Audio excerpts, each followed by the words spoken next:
देवगुरु बृहस्पति को बुद्धि और शिक्षा का कारक माना जाता है। गुरुवार को बृहस्पति देव की पूजा करने से धन, विद्या, मान सम्मान, प्रतिष्ठा और कई अन्य मनोवांछित फलों की प्राप्ति होती है।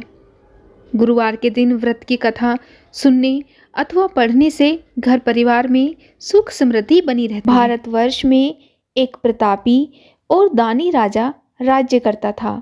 वह नित्य गरीबों और ब्राह्मणों को दान देता और उनकी सहायता करता था। लेकिन यह बात उसकी रानी को अच्छी नहीं लगती थी। वह न तो गरीबों को दान देती और न ही भगवान का पूजन करती थी, और राजा को भी दान देने से मना किया करती थी। एक दिन की बात है, राजा शिकार खेलने वन को गए हुए थे, तो रानी महल में अकेली थी। उसी समय बृहस्पति देव साधु वेश में राजा के महल में भिक्षा के लिए गए और भिक्षा मांगने लगे। रानी ने साधु महाराज को भिक्षा देने से मना कर दिया और कहा कि हे साधु महाराज, मैं तो इस दान और पुण्य से तंग आ गई हूँ। मेरा पति सारा धन लुटाते रहते हैं। मेरी इच्छा है कि हमारा सारा धन नष्ट हो जाए, फिर ना रहेगा बांस और ना बजेगी बांसुरी। साधु ने कहा कि देवी, तुम तो बड़ी विचित्र हो। धन और संतान तो सभी चाहते हैं, पुत्र और लक्ष्मी तो पापी के घर भी होने चाहिए। यदि तुम्हारे पास अधिक धन है तो भूखों को भोजन दो, प्यासों के लिए प्याऊ बनवाओ, मुसाफिरों के लिए धर्मशालाएं खुलवाओ। जो निर्धन अपनी कुंवारी कन्याओं का विवाह नहीं कर सकते, उनका विवाह करा दो। ऐसे और कई काम हैं जिनके करने से तुम्हारा यश लोक और परलोक में फैलेगा। परंतु रानी पर साधु के उपदेश का कोई प्रभाव नहीं पड़ा। वह बोली, महाराज, आप मुझे कुछ ना समझाएं। मैं ऐसा धन नहीं चाहती जो हर जगह बांटती फिरूं। साधु ने उत्तर दिया कि यदि तुम्हारी ऐसी ही इच्छा है तो तथास्तु। तुम ऐसा करना कि बृहस्पतिवार को घर लीपकर पीली मिट्टी से अपना सिर धोकर स्नान करना, भट्टी चढ़ाकर कपड़े धोना। ऐसा करने से तुम्हारा सारा धन नष्ट हो जाएगा। और इतना कहकर साधु महाराज वहाँ से अंतर्ध्यान हो गए। साधु के अनुसार कई बातों को पूरा करते हुए रानी को केवल 3 बृहस्पतिवार ही बीते थे कि उसकी समस्त धन संपत्ति नष्ट हो गई। अब तो भोजन के लिए राजा का परिवार तरसने लगा। तब एक दिन राजा ने रानी से कहा कि हे रानी, तुम यहीं रहो, मैं दूसरे देश को जाता हूँ, क्योंकि यहाँ पर सभी लोग मुझे जानते हैं, इसलिए मैं कोई छोटा कार्य भी नहीं कर सकता। ऐसा कहकर राजा परदेश चला गया। वहाँ वह जंगल से लकड़ी काट कर लाता और शहर में बेचता। इस तरह वह अपना जीवन व्यतीत करने लगा। इधर राजा के परदेश जाते ही रानी और दासी दुखी रहने लगी। एक बार जब रानी और दासी को 7 दिन तक बिना भोजन के रहना पड़ा, तो रानी ने अपनी दासी से कहा कि हे दासी, पास ही के नगर में मेरी बहन रहती है।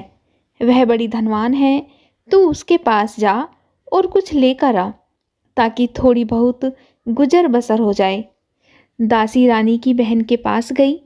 उस दिन गुरुवार था और रानी की बहन उस समय बृहस्पतिवार व्रत की कथा सुन रही थी। दासी ने रानी की बहन को अपनी रानी का संदेश दिया, लेकिन रानी की बड़ी बहन ने कोई उत्तर नहीं दिया। जब दासी को रानी की बहन से कोई उत्तर नहीं मिला तो वह बहुत दुखी हुई और उसे क्रोध भी आया। दासी ने वापस आकर रानी को सारी बात बता दी। उसकी बात सुनकर रानी ने अपने भाग्य को कोसा। उधर रानी की बहन ने सोचा कि मेरी बहन की दासी आई थी, परंतु मैं उससे नहीं बोली, इससे वह बहुत दुखी हुई होगी। इस तरह से कथा सुनकर और पूजन समाप्त करके वह अपनी बहन के घर आई और कहने लगी कि हे बहन, मैं बृहस्पतिवार का व्रत कर रही थी, तुम्हारी दासी मेरे घर आई थी, परंतु जब तक कथा होती है तब तक ना तो उठते हैं और ना ही बोलते हैं, इसीलिए मैं नहीं बोली। कहो, तुम्हारी दासी क्यों गई थी? तब रानी बोली कि बहन, तुमसे क्या छुपाऊं, हमारे घर में खाने तक को अनाज नहीं था। ऐसा कहते कहते रानी की आंखें भर आई। उसने दासी समेत पिछले 7 दिनों से भूखे रहने तक की बात अपनी बहन को विस्तार पूर्वक सुना दी।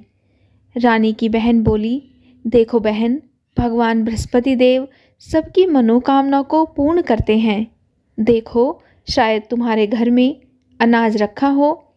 पहले तो रानी को विश्वास नहीं हुआ, पर अपनी बहन के आग्रह करने पर उसने अपनी दासी को अंदर भेजा तो उसे सचमुच अनाज से भरा हुआ एक घड़ा मिल गया।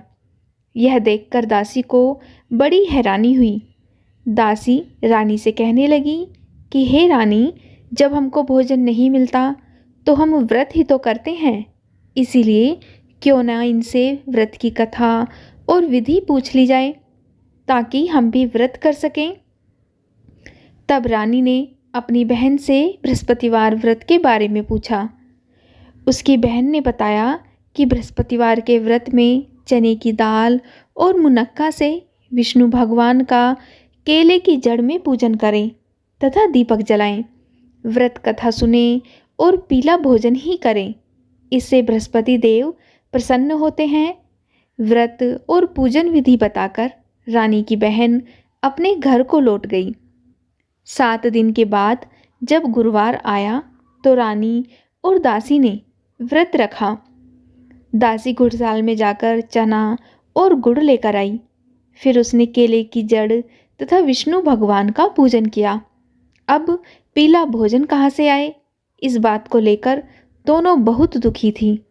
चूँकि उन्होंने व्रत रखा था, इसीलिए बृहस्पति देव उनसे प्रसन्न थे। इसलिए वे एक साधारण व्यक्ति का रूप धारण करके 2 सुंदर थालों में पीला भोजन दासी को दे गए। भोजन पाकर दासी बड़ी प्रसन्न हुई और फिर रानी के साथ मिलकर भोजन ग्रहण किया। उसके बाद वे सभी गुरुवार को व्रत और पूजन करने लगी। बृहस्पति भगवान की कृपा से उनके पास फिर से धन और संपत्ति आ गई, परंतु रानी फिर से पहले की ही तरह आलस्य करने लगी। तब दासी बोली कि देखो रानी, तुम पहले भी इस प्रकार आलस्य करती थी, तुम्हें धन रखने में कष्ट होता था, इस कारण सभी धन नष्ट हो गया, और अब जब भगवान बृहस्पति की कृपा से धन मिला है तो तुम्हें फिर से आलस्य होता है।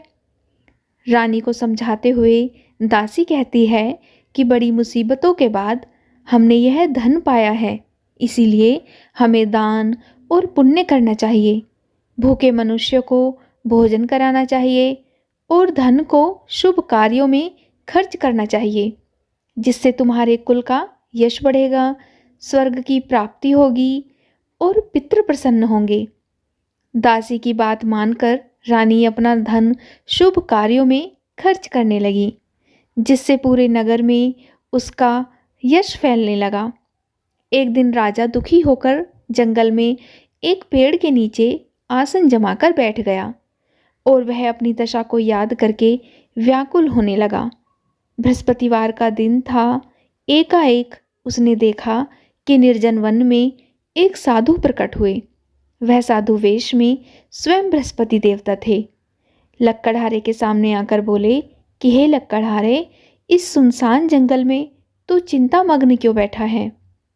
तब लक्कड़हारे ने दोनों हाथ जोड़कर प्रणाम किया और उत्तर दिया कि महात्मा जी, आप सब कुछ जानते हैं, मैं क्या कहूँ। और यह कहकर वह रोने लगा और साधु को उसने अपनी आत्मकथा सुनाई।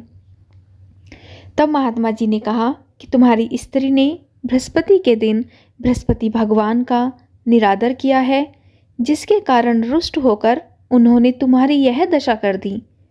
अब तुम चिंता को दूर कर कर मेरे कहने पर चलो तो तुम्हारे सब कष्ट दूर हो जाएंगे और भगवान पहले से भी अधिक संपत्ति देंगे। तुम बृहस्पति के दिन कथा किया करो, 2 पैसे के चने मुनक्का लाकर उसका प्रसाद बनाओ और शुद्ध जल के लोटे से शक्कर डालकर अमृत तैयार करो।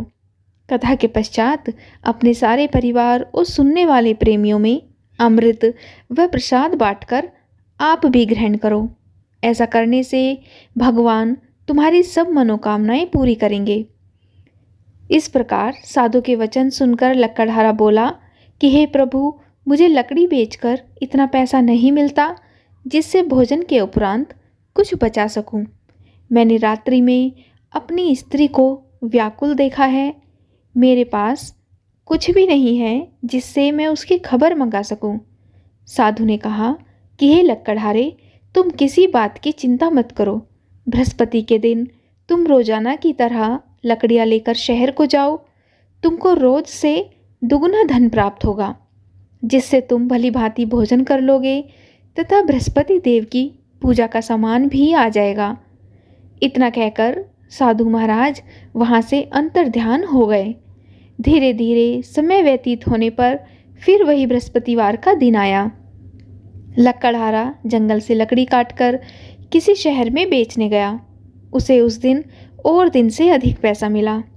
राजा ने चना, गुड़ आदि लाकर गुरुवार का व्रत किया।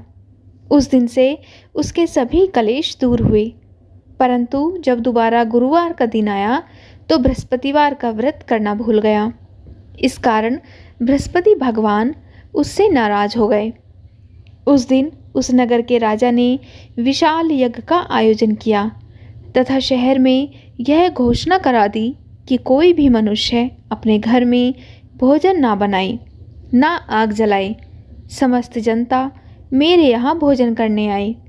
इस आज्ञा को जो नहीं मानेगा उसे फांसी की सज़ा दी जाएगी।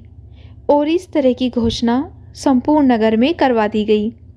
राजा की आज्ञा अनुसार शहर के सभी लोग भोजन करने गए, लेकिन लकड़हारा कुछ देर से पहुंचा। इसीलिए राजा उसको अपने साथ लिवा ले गए और ले जाकर भोजन करा रहे थे तो रानी की दृष्टि उस खूंटी पर पड़ी जिस पर उसका हार लटका हुआ था। वह वहाँ पर उसे दिखाई नहीं दिया। तब रानी ने निश्चय किया कि मेरा हार इस मनुष्य ने चुरा लिया है, और उसी समय उसने सिपाहियों को बुलाकर उसको कारागार में डलवा दिया। जब लकड़हारा कारागार में पड़ गया और बहुत दुखी होकर विचार करने लगा कि न जाने कौन से पूर्व जन्म के कर्म से मुझे यह दुख प्राप्त हुआ है, और उसी साधु को याद करने लगा जो कि जंगल में मिला था। उसी समय तत्काल बृहस्पति देव साधु के रूप में प्रकट हुए और उसकी दशा को देखकर कहने लगे कि अरे मूर्ख, तूने बृहस्पति देव की कथा नहीं करी, इस कारण तुझे दुख प्राप्त हुआ है। अब चिंता मत कर, बृहस्पतिवार के दिन कारागार के दरवाजे पर 4 पैसे पड़े मिलेंगे। उनसे तू बृहस्पति देव की पूजा करना तो तेरे सभी कष्ट दूर हो जाएंगे। इसी तरह से बृहस्पति के दिन उसे दरवाजे पर 4 पैसे मिले। लकड़हारे ने कथा कही। उसी रात्रि को बृहस्पति देव ने उस नगर के राजा को स्वप्न में कहा कि हे राजा, तुमने जिस आदमी को कारागार में बंद कर दिया है वह निर्दोष है, वह राजा है, उसे छोड़ देना। रानी का हार उसी खूंटी पर लटका है। अगर तू ऐसा नहीं करेगा तो मैं तेरे राज्य को नष्ट कर दूंगा। इस तरह रात्रि के स्वप्न को देखकर राजा प्रातःकाल उठा और खूंटी पर हार देखकर लकड़हारे को बुलाकर क्षमा मांगी तथा लकड़हारे को योग्य सुंदर वस्त्र आभूषण देकर विदा कर दिया। बृहस्पति देव की आज्ञा अनुसार लकड़हारा अपने नगर को चल दिया। राजा जब अपने नगर के निकट पहुंचा तो उसे बड़ा आश्चर्य हुआ। नगर में पहले से अधिक बाग, तालाब, कुएं तथा बहुत सी धर्मशालाएं, मंदिर आदि बन गए हैं। राजा ने पूछा कि यह किसका बाग और धर्मशाला है। तब नगर के सब लोग कहने लगे कि यह सब रानी और बांदी के हैं। तो राजा को आश्चर्य हुआ और गुस्सा भी आया। जब रानी ने यह खबर सुनी कि राजा आ रहे हैं तो उसने बांदी से कहा कि हे दासी, देख, राजा हमको कितनी बुरी हालत में छोड़ गए थे। हमारी ऐसी हालत देखकर वह लौट न जाए, इसलिए तू दरवाजे पर खड़ी हो जा। आज्ञा अनुसार दासी दरवाजे पर खड़ी हो गई। जब राजा आए तो वह उन्हें अपने साथ लिवा लाई। तब राजा ने क्रोध करके अपनी रानी से पूछा कि यह धन तुम्हें कैसे प्राप्त हुआ है। तब उसने कहा कि हमें यह सब धन बृहस्पति देव के इस व्रत के प्रभाव से प्राप्त हुआ है। तब राजा ने निश्चय किया कि 7 रोज बाद तो सभी बृहस्पति देव का पूजन करते हैं, परंतु मैं प्रतिदिन दिन में 3 बार कहानी तथा रोज व्रत किया करूँगा। अब हर समय राजा के दुपट्टे में चने की दाल बंधी रहती और वह दिन में 3 बार कहानी कहता।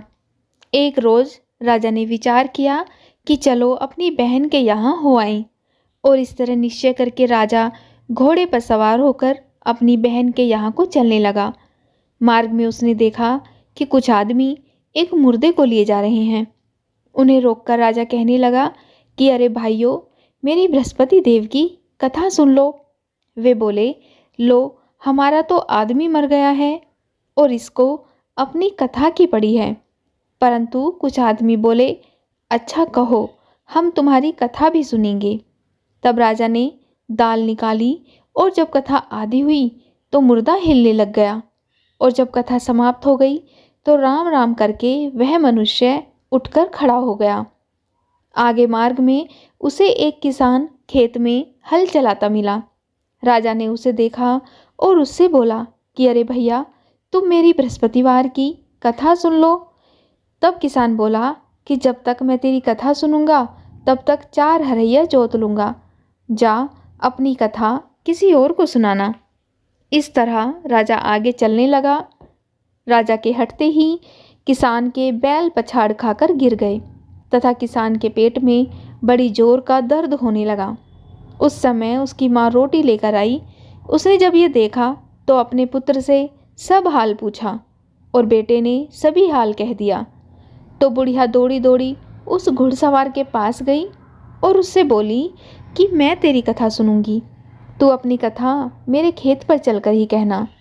तब राजा ने बुढ़िया के खेत पर जाकर कथा कही, जिसके सुनते ही किसान के बैल उठ खड़े हुए और उसके पेट का दर्द भी बंद हो गया। इस तरह से राजा अपनी बहन के घर पहुंचा। बहन ने भाई की खूब मेहमानी की। अब दूसरे रोज प्रातःकाल राजा जगा तो वह देखने लगा कि सब लोग भोजन कर रहे हैं। तब राजा ने अपनी बहन से कहा कि ऐसा कोई मनुष्य है जिसने भोजन नहीं किया हो और जो मेरी बृहस्पतिवार की कथा सुन ले। तब उसकी बहन बोली कि हे भैया, यह देश ऐसा ही है, पहले यहाँ लोग भोजन करते हैं और बाद में अन्य काम करते हैं। अगर कोई पड़ोस में हो तो देख आऊं। वह ऐसा कहकर देखने चली गई, परंतु उसे कोई भी ऐसा व्यक्ति नहीं मिला जिसने भोजन न किया हो। अतः वह कुम्हार के घर गई जिसका लड़का बीमार था। उसे मालूम हुआ कि उनके यहाँ 3 रोज से किसी ने भोजन नहीं किया है। तब रानी ने अपने भाई की कथा सुनने के लिए कुम्हार से कहा तो कुम्हार कथा सुनने के लिए तैयार हो गया। तब राजा ने जाकर बृहस्पतिवार की कथा कही, जिसको सुनकर उनका लड़का ठीक हो गया। अब तो राजा की प्रशंसा होने लगी। एक रोज़ राजा ने अपनी बहन से कहा कि हे बहन, हम अपने घर को जाएंगे, तुम भी तैयार हो जाओ। तब राजा की बहन ने अपनी सास से कहा। सास ने कहा कि हाँ चली जा, परंतु अपने लड़कों को मत ले जाना, क्योंकि तेरे भाई के कोई औलाद नहीं है। बहन ने अपने भैया से कहा कि हे भैया, मैं तो चलूँगी, पर कोई बालक नहीं जाएगा। तब राजा बोला कि जब कोई बालक नहीं चलेगा तब तुम ही क्या करोगी। अब बड़े दुखी मन से राजा अपने नगर को लौट आया। राजा ने अपनी रानी से कहा कि हम निर्वंशी राजा हैं, हमारा मुंह देखने का धर्म नहीं है और कुछ भोजन आदि नहीं किया। तब रानी बोली, हे प्रभु, बृहस्पति देव ने हमें सब कुछ दिया है, वह हमें औलाद भी अवश्य देंगे।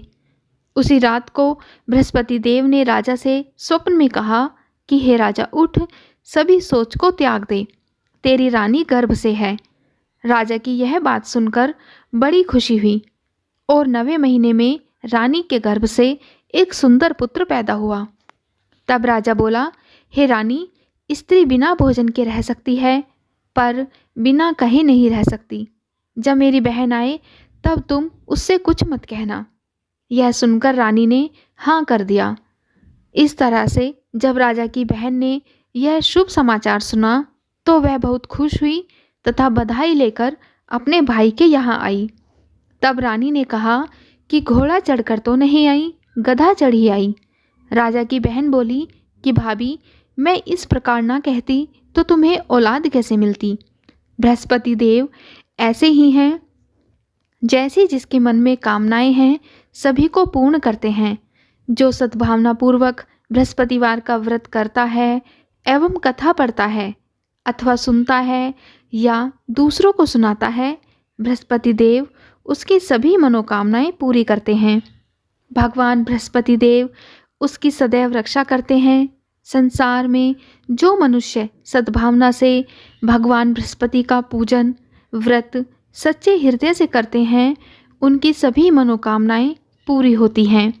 जैसी सच्ची भावना से राजा और रानी ने उनकी कथा का गुणगान किया तो उनकी सभी इच्छाएं बृहस्पति देव जी ने पूर्ण की थी। इसीलिए पूर्ण कथा सुनने के बाद प्रसाद लेकर जाना चाहिए और हृदय से उनका मनन करते हुए जयकारा बोलना चाहिए। बोलो बृहस्पति देव की जय, भगवान विष्णु की जय। अब सुनते हैं बृहस्पति भगवान की आरती। ओम जय बृहस्पति देवा, स्वामी जय बृहस्पति देवा। छिन छिन भोग लगाऊं, कदली फल मेवा। ओम जय बृहस्पति देवा। तुम पूर्ण परमात्मा, तुम अंतर्यामी। जगत पिता जगदीश्वर, तुम सबके स्वामी। ओम जय बृहस्पति देवा। चरणामृत निज निर्मल, सब पातक हरता। स्वामी सब पातक हरता, सकल मनोरथ दायक। कृपा करो भरता। ओम जय बृहस्पति देवा। तन मन धन अर्पण कर, जो जन शरण पड़े।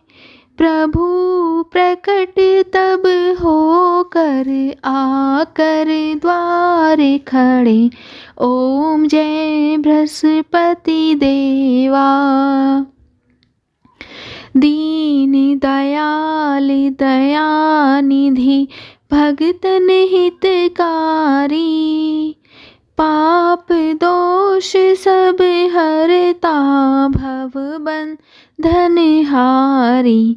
ओम जय जय बृहस्पति देवा।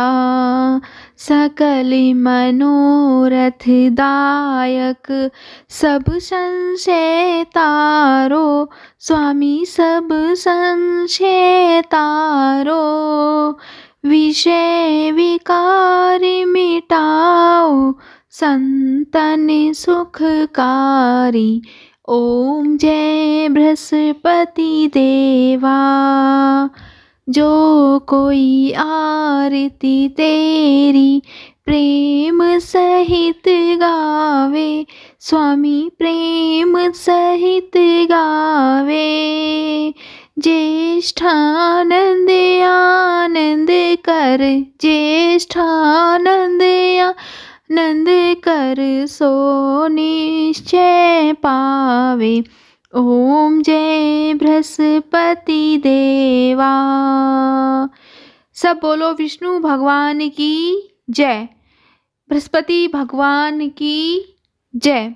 आज की वीडियो में इतना ही। उम्मीद है आपको आज की वीडियो, आज की कथा अवश्य पसंद आई होगी। अगर आपको आज की वीडियो कथा पसंद आई हो तो वीडियो को लाइक और कमेंट बॉक्स में जय बृहस्पति देव अवश्य लिखिएगा। और अगर चैनल पर पहली बार आए हैं तो चैनल को सब्सक्राइब जरूर करिएगा। जय श्री कृष्णा, राधे राधे, ओम नमः शिवाय।